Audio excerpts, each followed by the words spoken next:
No one remembered when the power first went out in Lab X-18.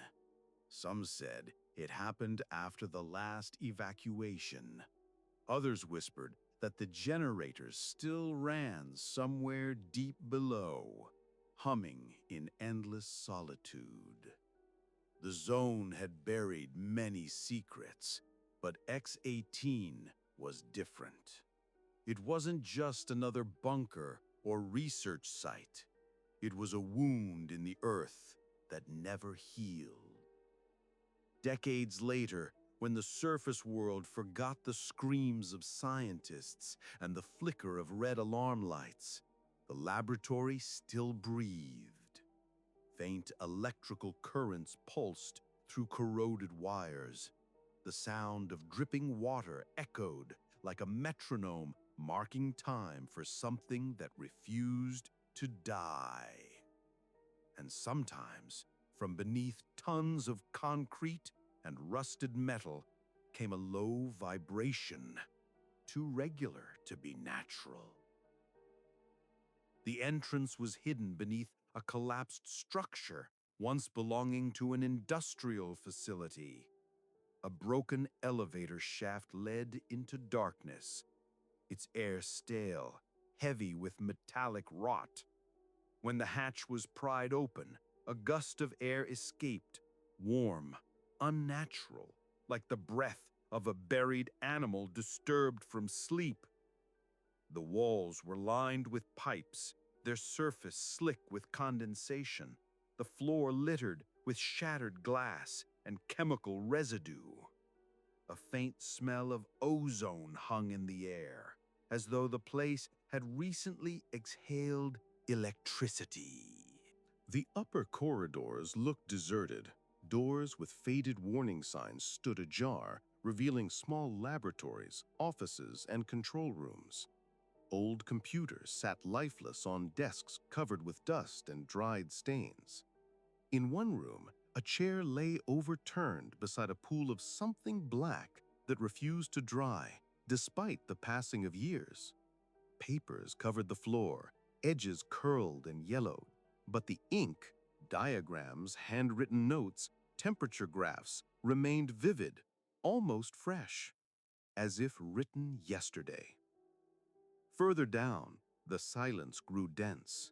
The only sounds were the steady crackle of Geiger counters and the occasional thump of falling debris.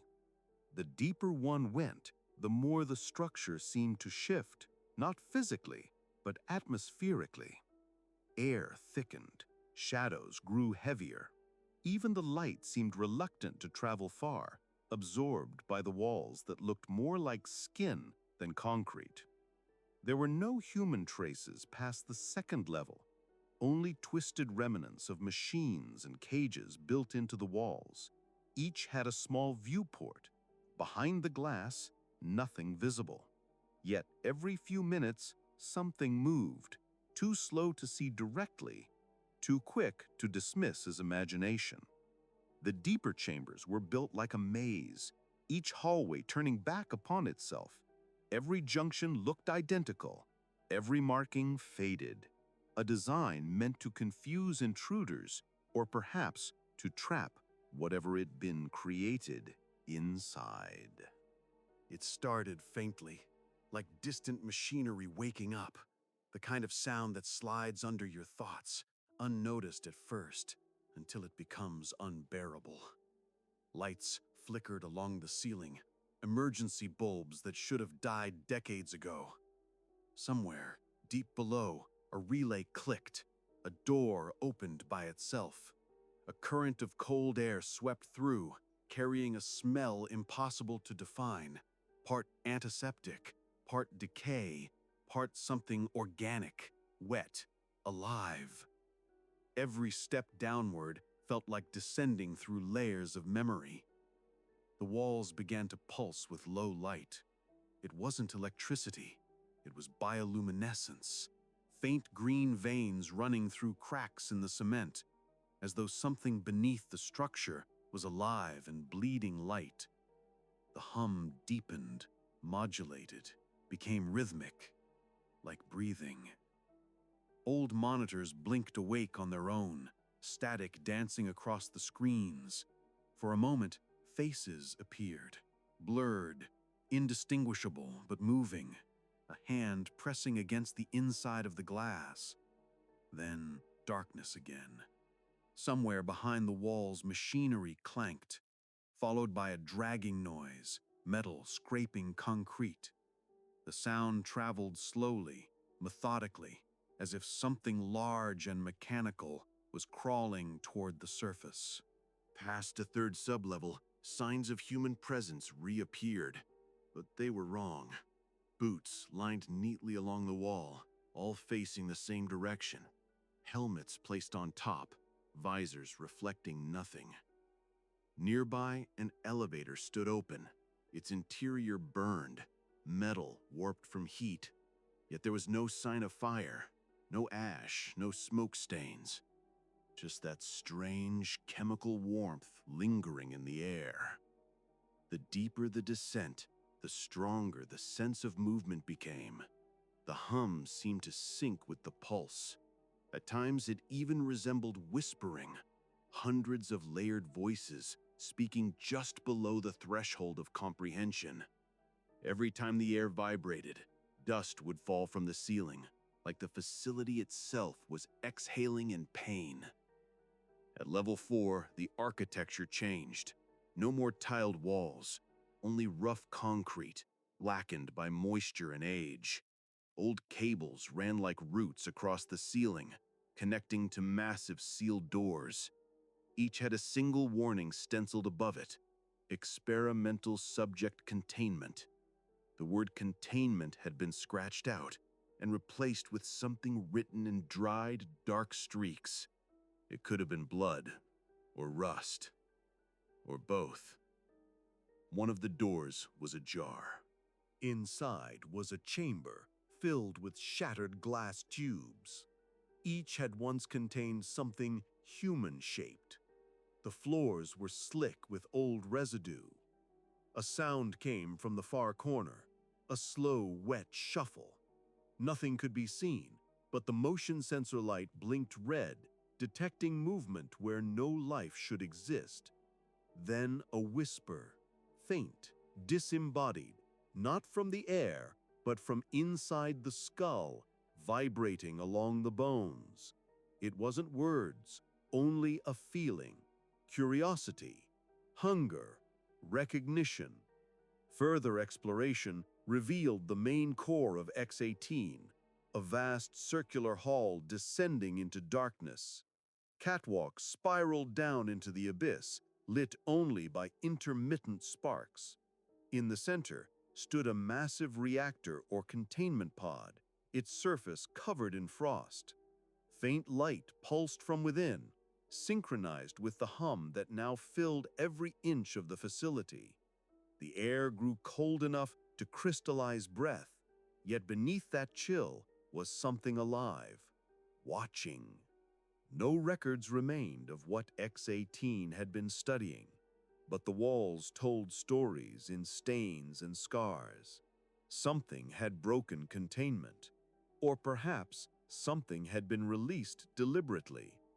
Experiments in psychic resonance, human conditioning, energy manipulation. No one outside the old Soviet administration ever learned the truth. But whatever it was, it had changed the air, the metal, the very ground beneath the facility. The zone had grown around it, like scar tissue around infection. Some said the lab was empty, the result of catastrophic failure. Others believed it had succeeded, that the scientists never left, only transcended, that their minds merged into the circuitry, becoming part of the endless hum echoing through the corridors. There were reports of equipment activating on its own, of voices recorded on static, of shadows visible only through infrared lenses. Even after so many years, the radiation was secondary to the fear that something conscious remained below. At the bottom of the spiral hall, near the containment pod, lay a message. etched into the floor by a blade or a nail. The letters were uneven but legible. It read, "If you hear the echo, you are already part of it." No one knew who had written it or when, but the hum seemed to react to the words, growing louder, almost eager. Then the light inside the pod shifted color from pale white to a deep, living red. The frost began to melt, steam rising into the air, swirling like breath. The hum became a heartbeat. Then, silence.